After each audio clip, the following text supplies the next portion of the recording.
오늘은 참 극적인 장면입니다. 침체한 이 엘리야 선지자가 하나님의 세미한 음성을 듣고 완전히 회복이 됩니다. 오늘 우리 성도님들께서도 어떻게 나왔던지 간에 아무리 마음이 무겁고 낙심되고 침체하고 미래가 불투명할지라도 오늘 이 세미한 하나님의 소리를 듣고 벌떡 일어나게 되기를 축복합니다. 침체에서 회복되는 것이 참 쉽지가 않아요. 내가 일어서야지 한다고 일어서는 게 아닙니다. 내가 기분이 좋아야지 한다고 기분 좋아지지 않아요. 특히 예수 믿는 사람들은 예민하기 때문에 더 힘들어요. 삶이 정리가 돼야 되고 살아갈 목적이 있어야 되고 하나님께서 내 삶을 지지를 해줘야 되고 내가 하나님의 계획 안에 있게 될 때 그때 회복이 되는 겁니다. 그래서 엄청난 싸움이 사실은 있는 겁니다. 가만히 있으면 계속 그냥 물속에 깊이 빠질 수밖에 없어요.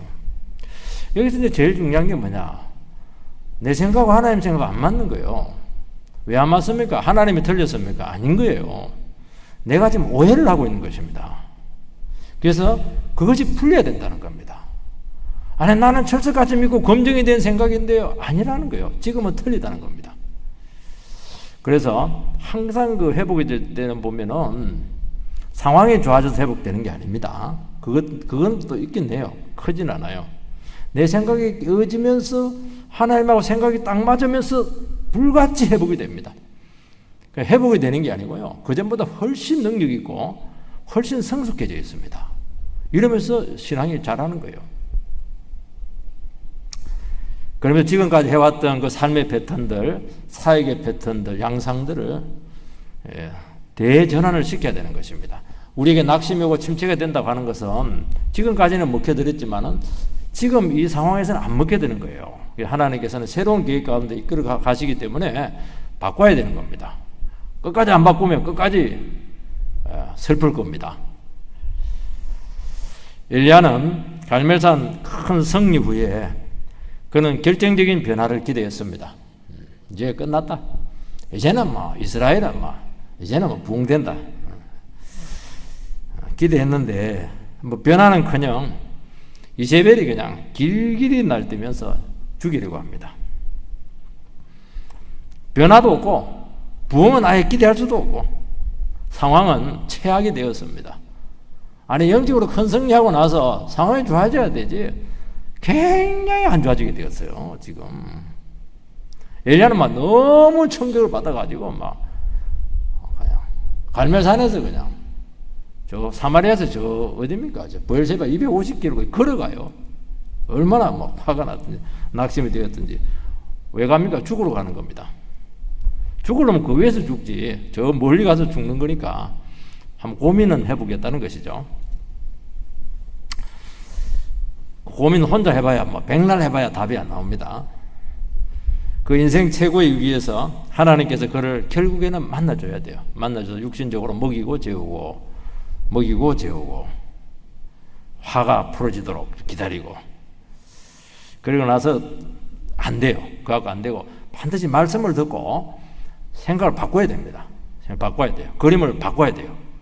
패턴을 바꿔야 되는 겁니다. 그래서 호렙산에서 굴 속에 있는 그를 만나가지고 굴 밖에 나와라 이렇게 해가지고 새로운 하나님의 플랜을 그림을 그에게 보여줍니다. 그 말은 뭐냐니까 지금까지 가지고 있는 네 그림 그거 버리라는 거예요.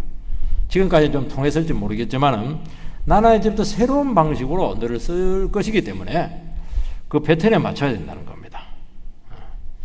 근데 우리는 낙심하고 침체되고 이렇게 할 때 힘들 때 보면은 자기도 모르는 사이에 많은 잘못된 선입견을 가지고 있습니다. 그럼 너무 많은 전제들이 있어요. 이렇게 해야 된다.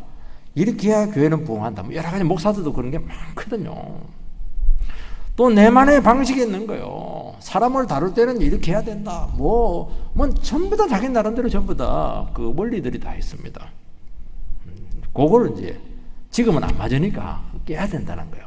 안 맞아가지고 지금 충격이 온 것이니까 그거 깨라는 게 그거. 그래서 하나님께서는 그에게 굴 앞에서 세 가지를 보여줍니다. 바람을 보여주고 지진을 보여주고 불을 보여줘요. 어마어마하죠. 그런데 하나님은 거기에 임재하지 않았습니다. 아무리 능력 나타나고 기적해도 하나님 안 계시면 아무 의미가 없다는 거예요, 그게. 근데 어디서 나타나느냐? 세미한 음성이 들리게 했는데, 세미한 소리가 들렸는데, 거기에 보니까 하나님께서 함께 하셨습니다. 이제 하나님의 임재 방식이 바뀌었습니다. 불 가운데, 지진 가운데, 바람 가운데, 지금까지 엄청난 바람의 용사였죠. 엘리야는. 하나님 쓰셨어요. 불을 떨어뜨렸잖아요. 그렇지만 이제는 임재 방식이 바뀌었기 때문에 그 패턴을 바꾸라는 것입니다. 엘리야는 천사의 도움으로 영육이 회복이 되고 로뎀나무 광야에서 호렙산까지 40주야를 걸어갑니다. 그게 한 열흘이면 간다고 그래요. 아무리 길어봐야 보름 이상은 절대로 거리가 안 되는데 40일을 갔으니까 그냥 좀 늦게 간 것이죠. 고민을 많이 했던 것으로 생각이 돼요. 호렙산은 유명한 산입니다.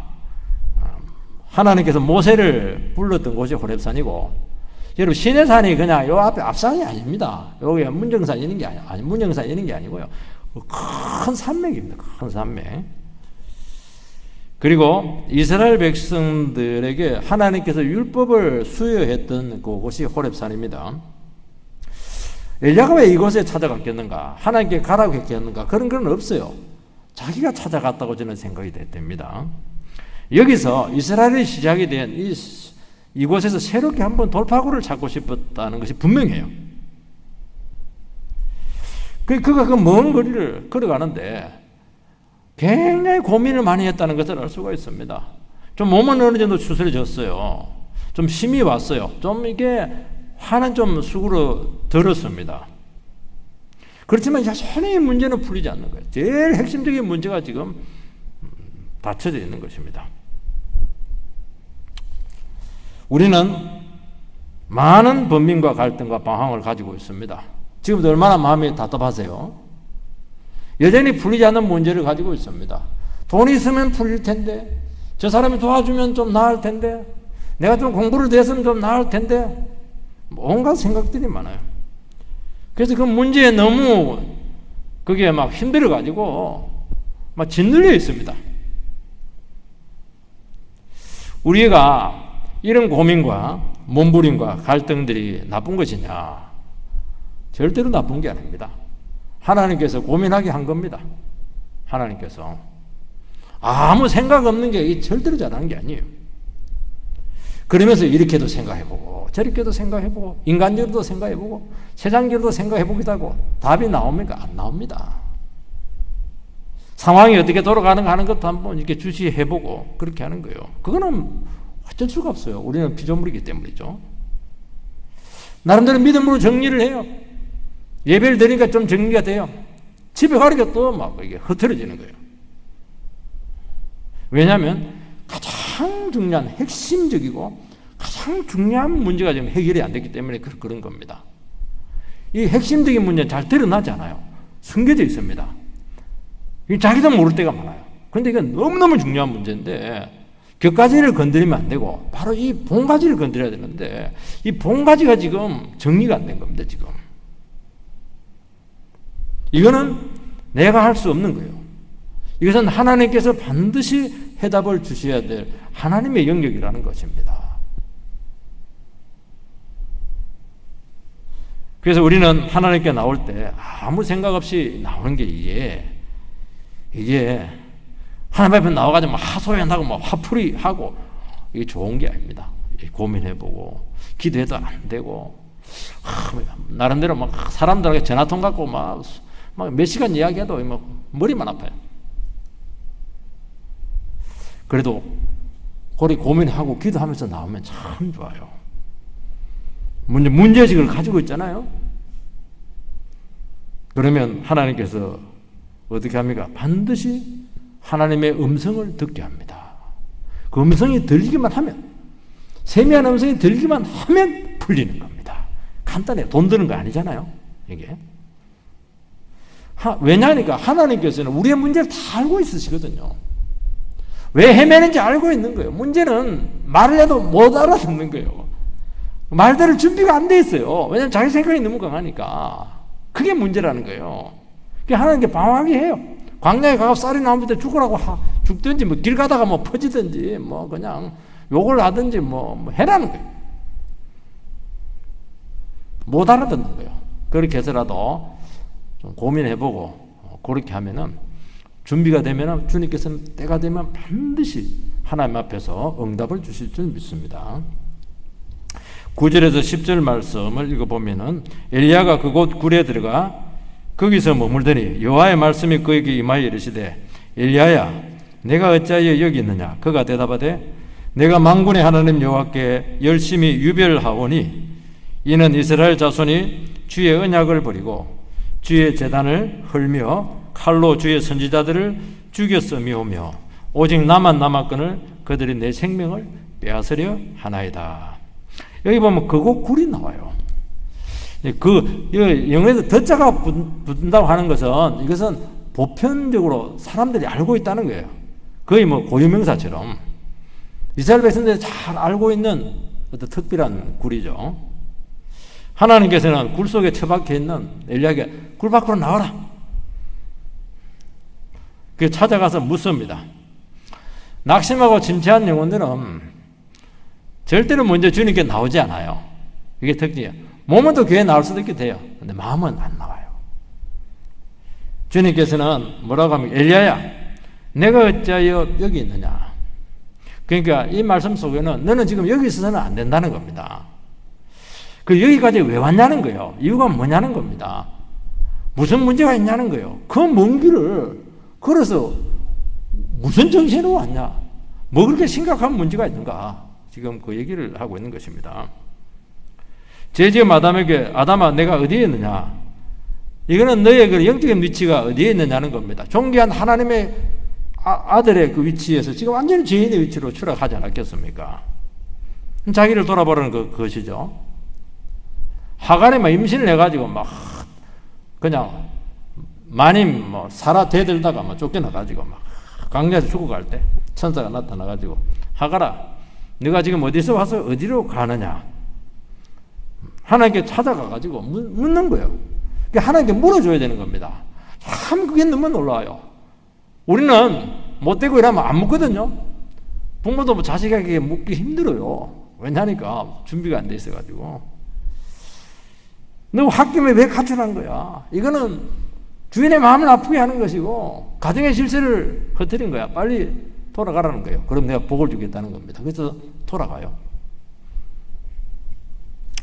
여러분 하나님께서 찾아오실 때 항상 중심을 드러내게 하신다는 겁니다. 너 지금 뭐 하고 있어?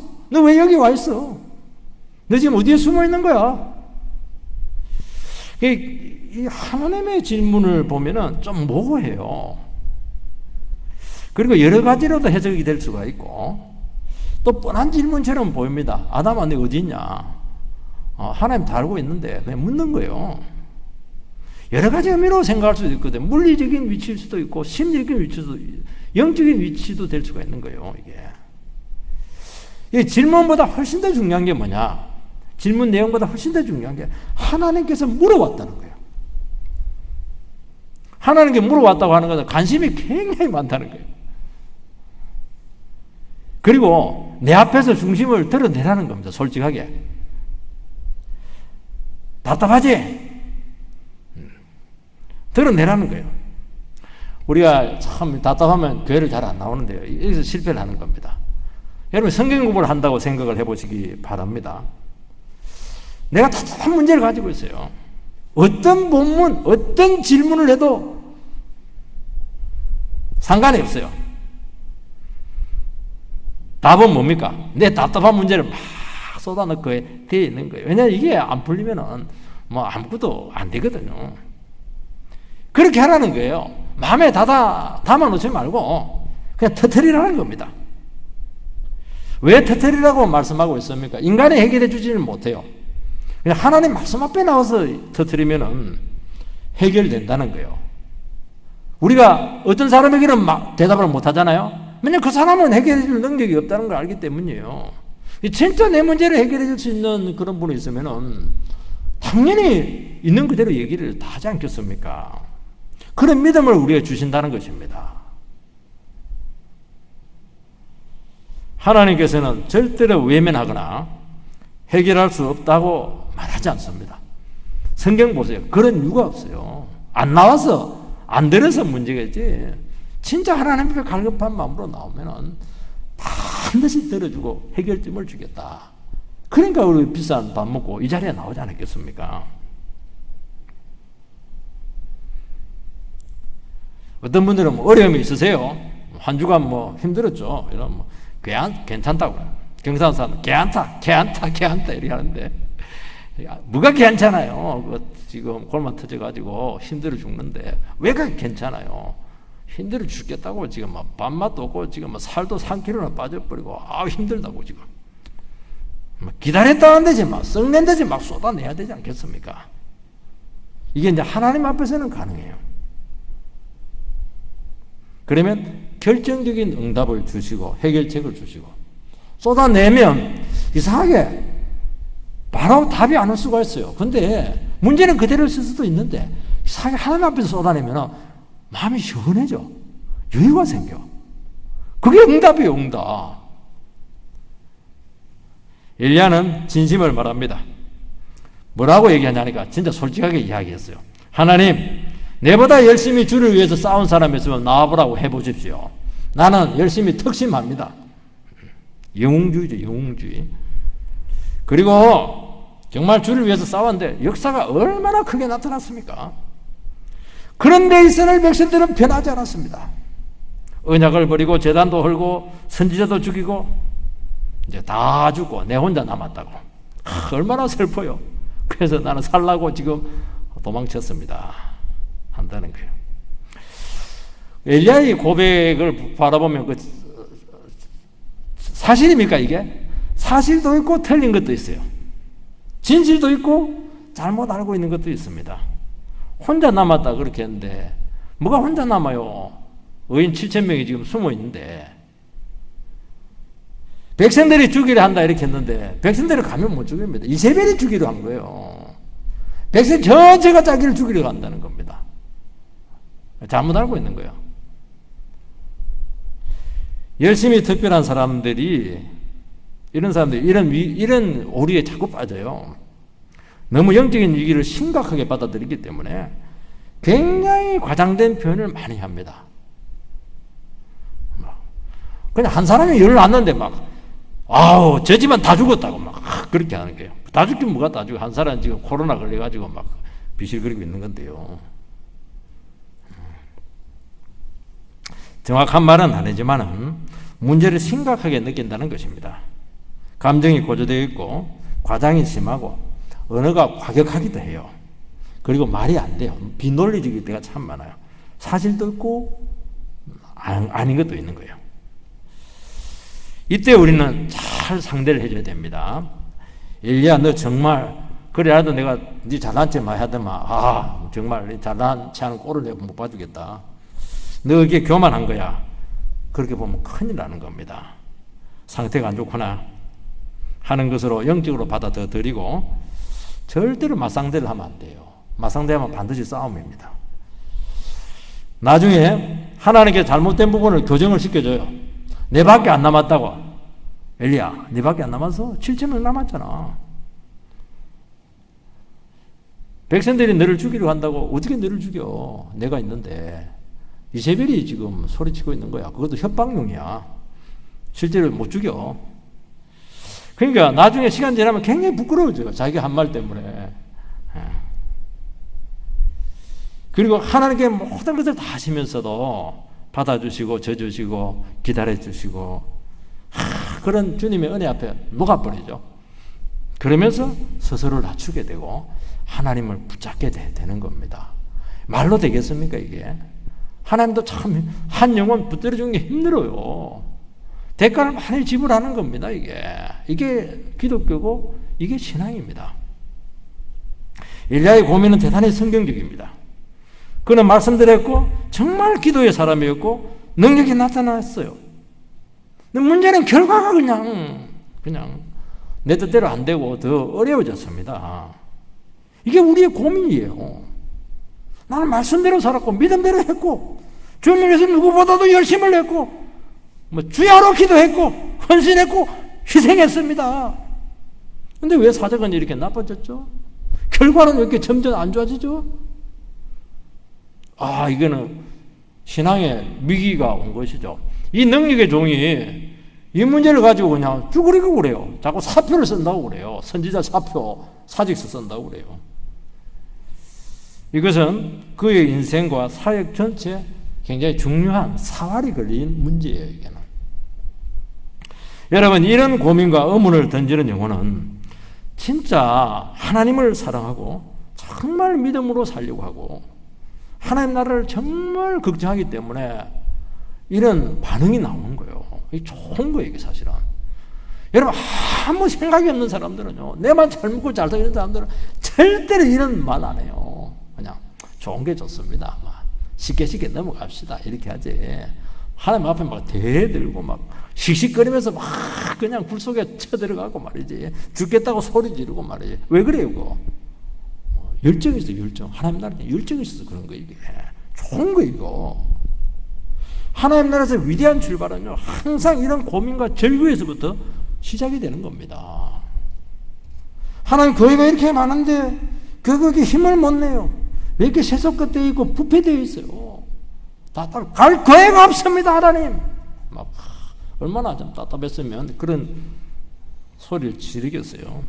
성도들도 막 우상 전부 다 좋아하고 말이지. 세상밖에 모르고 말이지. 교회에서는 막 형식적으로 예배만 드리고 있었는데 속이 타서 교회 못 가겠다고 말이지. 교회 갈 교회가 없다고 말이지. 목사 보면 더 답답하다고 말이지. 내가 이런 처지에서 내 혼자 몸부림쳐봐야 계란으로 바위치기인데 내가 뭘 할 수 있겠습니까? 여기 내 혼자 나오잖아요. 보니까 하나님 뭡니까? 누가 네 혼자야. 7,000명이 있다. 그렇게 얘기할 거지만 그래도 얼마나 그 열정이 있어요. 그게 참 귀한 거 이게. 오늘 시대의 위기는 교회가 적은 것도 아니고 성도가 없는 것도 아니고 예산이 없는 것도 아닙니다. 바로 이 교회의 영광을 두고 고민하지 않는다는 겁니다. 정말 하나님 나라를 두고 이렇게 몸부림치는 느헤미야 같은 해파된 하나님의 도성을 두고 그 고위직에 있으면서도 막 그냥 괴로워가지고 막 금식하고 막 괴로워가지고 그냥 결국에는 기도해가지고 이 사람이 예루살렘 성 와서 예루살렘 재건하지 않습니까? 참 그 위대한 기도잖아요. 그 위대한 회복이 어디에서 왔습니까? 그 안 좋은 소식을 하나님 나라가 깨진 소식을 듣고 그 고위직에 있으면서 가다 일주일 동안 금식한 거예요. 거기서 위대한 하나님의 예명은 터오는 것입니다. 오늘 하나님 나라를 두고 절규하지 않아요. 나라와 민족을 위해서 고민하지 않아요. 우리나라가 정말 잘 살게 되었고요. 교회도 정말 커지게 되었는데 그게 중요하지 않다는 거예요. 지금 바로 이런 몸부림과 고민이 있는가, 지금 이 근본적인 질문을 우리에게 던지고 있는 것입니다. 어떻게 하면 막 공부 잘하고 취직 잘하고 사업 잘해서 잘 먹고 잘 살까? 현실적인 고민밖에 없는 거예요. 지금 내 인생을 어디에 헌신하고 남아있는 생을 어떻게 가치 있는 삶에 내가 던질까? 이런 근본적인 고민이 없을 때 그 나라는 정말 어둡다는 겁니다. 엘리야는 낙심했어요. 왜냐하면 내 생각대로 상황이 전개되지가 않는 것입니다. 그런데 이것도 하나님은 네 우상이라는 거예요. 왜 네 생각대로 돼야 돼? 왜 네 생각의 틀이 그렇게 강한 거야? 그 우상이라는 거예요. 그게 하나님이라는 거예요. 네 생각이. 물론 너의 생각과 이런 전제들이 스스로 의해서 오랫동안 검증된 것이죠. 그러니까 확신을 가지고 있는 거예요. 그렇지만은 하나님은 어떤 검증된 현실 위에서도 하나님은 또 새롭게 일하신다는 거예요. 왜 하나님의 일하심 앞에 너의 그림을 자꾸 얘기하냐는 거예요. 하나님 이래야 됩니다. 하나님 저래야 됩니다. 네가 하나님 해란 말이지. 그거 내려놔라는 거예요. 그것도 우상입니다. 여러분, 우상이에요. 우상은 어떻게 해야 된다 했죠? 깨야 돼요. 깨면 아플까요? 안 아플까요? 깨면 굉장히 아파요. 그 떼수건으로 이렇게 하는 거는 좀, 그런데 막 깨면 막 너무 아파. 머리도 아프고, 막 그냥 가슴도 아프고, 그냥 등짝도 아프고. 나 믿음으로 했고, 하나님께서 얼마나 기뻐하신 일이었습니까? 엘리야 간 게 뭐 얼마나 기쁜 일이에요. 그러니까 하나님도 당연히 내가 이 했으니까 이렇게 해주셔야 당연하죠. 그 뒷부분이 틀린 거예요. 여러분, 생각의 틀이나 전제나 그림 때문에 이런 것들이 강한 사람들은 쉽게 낙심을 해요. 쉽게 위축이 되면 할 때는 막 그냥 온 세상을 부지를 것 같아요. 바람, 지진, 불. 근데 막 결과가 떠들어가는데 막 팍 꺼져버려요. 아무것도 안 해요. 이것마저 맡기라는 거예요. 그것도 너의 우상이라는 겁니다. 모든 것은 주님 소관입니다. 여러분, 왜 주님께서 내 그림대로 해야 됩니까? 그거 이상하죠. 그래서 우리는 항상 어떤 상황이 있더라도 모든 상황 속에서도 어떻게 해야 되느냐? 주님 앞에서 계속 죽는 체험을 해야 되는 것입니다. 이게 그렇게 괴로운 거예요. 이게 신앙이라는 거예요. 자기가 살아있으면 살아있을수록 하나님 괴로우세요. 견뎌야 되니까 하나님도. 근데 한 일이 있는데 자기 한번 딱 죽어버리면은 하나님의 음성이 들리기 시작해요. 그 하나님의 일하심이 보여요. 하나님의 새로운 계획 가운데 내가 편성을 해서 동참을 하는 것입니다. 그게 하나님 나라를 위해서 쓰이는 거예요. 내가. 여러분들이 단순하게 쓰지 마세요. 단기간에 왜 쓰려고 그렇게 합니까? 우리는 영원히 써야 되잖아요. 내가 없어져야 된다. 내 우상이 깨져야 돼요. 주를 위한 거룩한 자기 생각도 내려놔라는 겁니다. 우리는 주님도 믿지만은 자기 인생의 그림도 있어요. 주를 위한 거룩한 그림이라 하지만은 너무 과도한 거는 자기가 들어가 있는 거예요. 자기 게 아닌데 왜 과도하게 그렇게 해요? 내 거 아니면 그냥 적당하게 정상적으로 하고 말아야지. 너무 지나친 거. 너무 과도한 거는 주를 위해서 너무 과도한 것도 너 주를 통해서 네 욕심을 채우려고 하는 거 아니냐? 지금 그 얘기하고 있는 거예요, 지금. 하나님은요, 정말 냉정합니다. 그대로 안 되면 막 낙심하고 원망한다는 거예요, 이게. 교회는 왜 이래? 가수처럼. 인생이 왜 이렇게 힘들어? 막 그냥. 하나님 나라가 왜 이 모양이야? 바울은 참 너무 멋있어요. 바울이 뭐 사역하면서 모든 게 자기 뜻대로 안 됐죠. 그래서 바울은 무슨 고백을 하냐니까. 나는 날마다 죽노라. 왜? 부활에 참여하기 위해서. 부활이라는 것은 새로 살아나는 거잖아. 내가 죽으니까 주님의 부활의 능력이 오더라는 겁니다. 그 능력을 받으시기 바랍니다. 11절 12절 여호와께서 이르시되 너는 나가서 여호와 앞에서 산에 서라 하시더니 여호와께서 지나가시는데 여호와 앞에 크고 강한 바람이 산을 가르고 바위를 부수나 바람 가운데 여호와께서 계시지 아니하며 바람 후에 지진이 있으나 지진 가운데에도 여호와께서 계시지 아니하며 또 지진 후에 불이 있으나 불 가운데에도 여호와께서 계시지 아니하더니 불 후에 세미한 소리가 있는지라. 굴에 나와서 하나님 앞에 산에 서라고 요구합니다. 근데 굴에서 나와야 돼요. 생각의 틀을 깨고 나오라는 겁니다.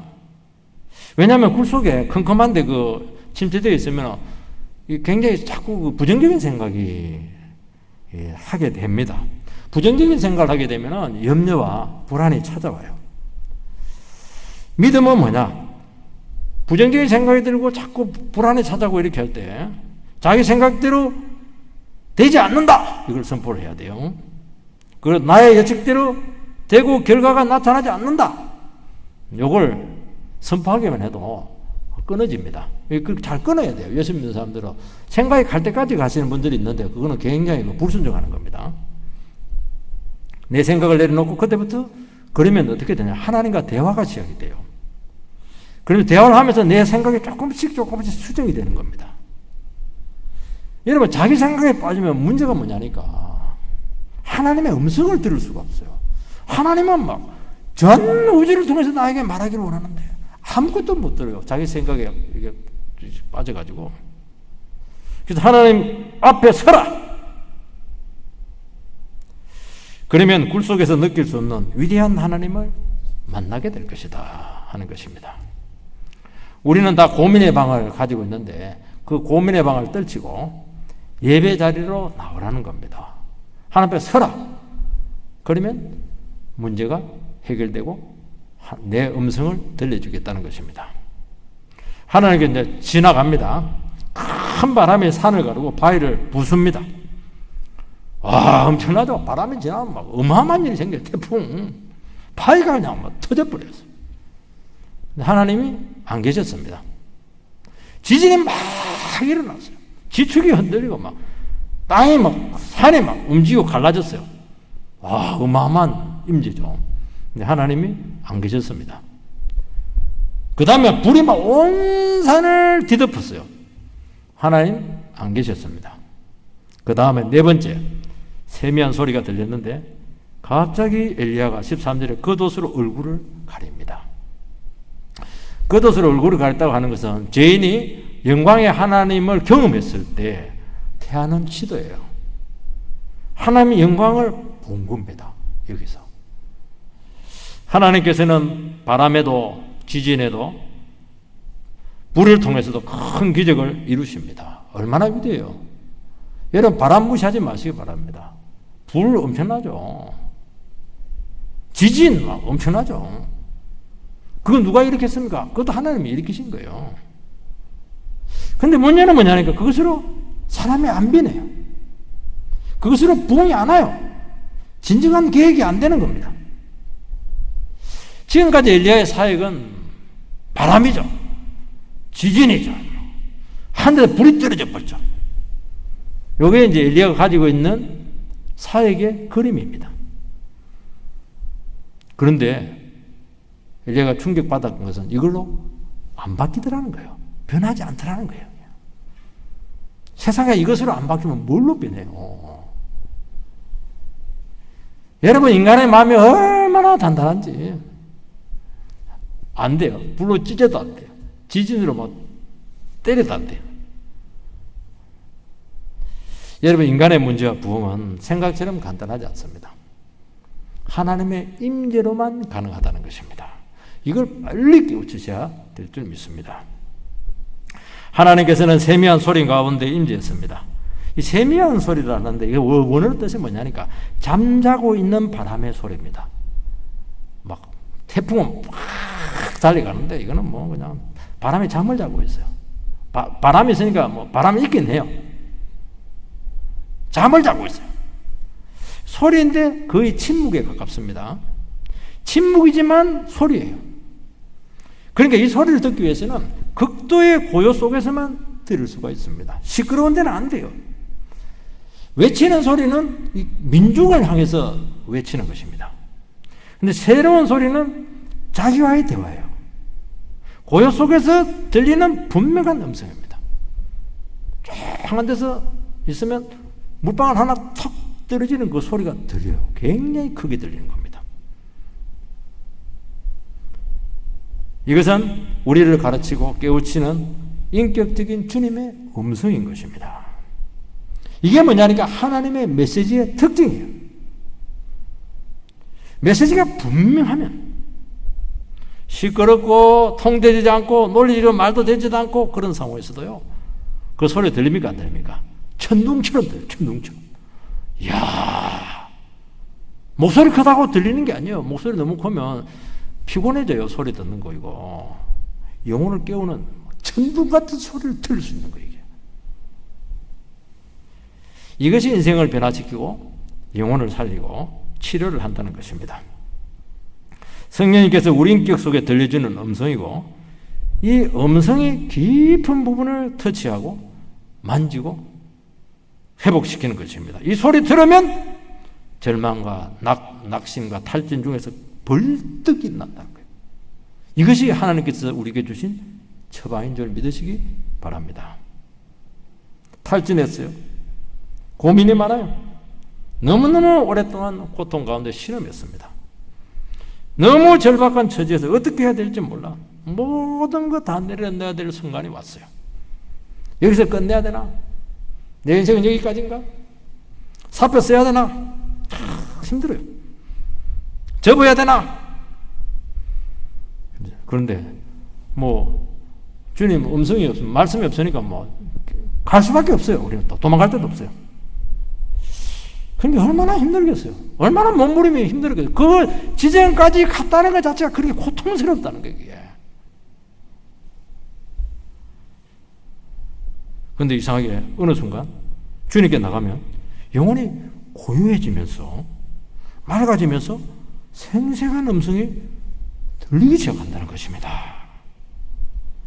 그러면서 인생의 문제가 해결되고 임재를 경험하면서 새롭게 시작할 수 있게 하신다는 것입니다. 이거는 제 사역에서 너무나 중요한 전환점이었어요. 저도 참 열심히 좀 있었거든요. 전도도 좀 많이 하고 일도 많이 하고 기획도 하고 뭐 추진도 하고 이렇게 했었어요. 하니까 막 많이 지치기도 했었어요. 나름대로 또 사람들이 모이기도 했어요. 한 가지가 안 된다는 것을 알았습니다. 세미한 주님의 음성을 못 듣는 거예요. 나에게 주시는 성령의 음성을 듣지를 못하는 겁니다. 아무 일 안 할 때는 잘 들렸거든요. 초창기 때는. 내가 막 나서가지고 뭔가 하려니까 안 들리는 거예요. 성경 말씀이 열려야 되는데 안 열리니까 설교 한번 하려면 죽어나는 거예요. 하나님께 열어서 가르쳐줘야 영혼을 살리는 메시지가 나오는데 이게 안 들리니까 고생은 고생대라고 뭐 그냥 맹탕이죠. 그냥. 그래서 어느 순간 너무 탈진하고 힘들어가지고 막 목사 그만둬버리니까 막 생각하고 이렇게 했는데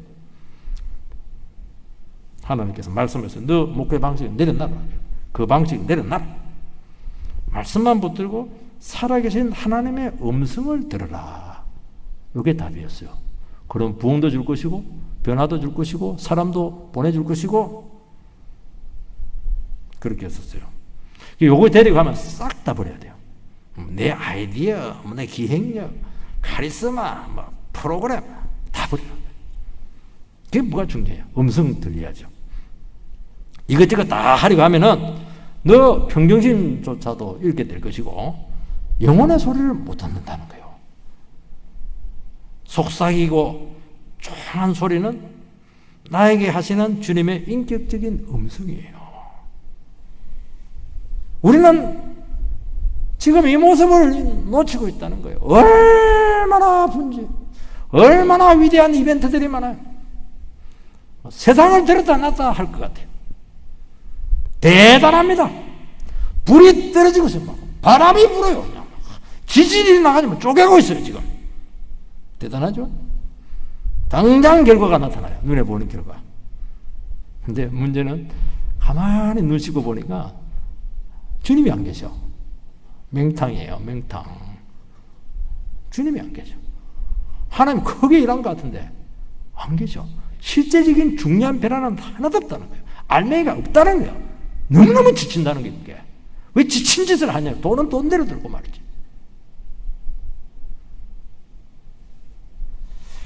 여러분, 엘리야의 열심과 불같은 사역이 우상과 배교로 굳은 마음을 부드럽게 썼습니다. 이게 나쁜 건 아니에요. 불을 떨어뜨리고 막 이렇게 하니까 백성들이 뜨끔뜨끔 해가지고, 야, 내가 지금 막 내 몸이, 내 마음이 차돌고 있구나. 그래서 막 그냥 갈아 엎어버리죠. 막 불을 내려가지고 말이죠. 그래서 마음을 이렇게 좀 부드럽게 만들어서 하나님의 음성이 들어갈 수 있는 토양을 만들어주는 겁니다. 중요하죠, 그것도. 이제는 그렇게 하지 말라는 거예요. 이제는 그 정도까지 충분했다는 거예요. 반드시 세미한 음성이 들어가서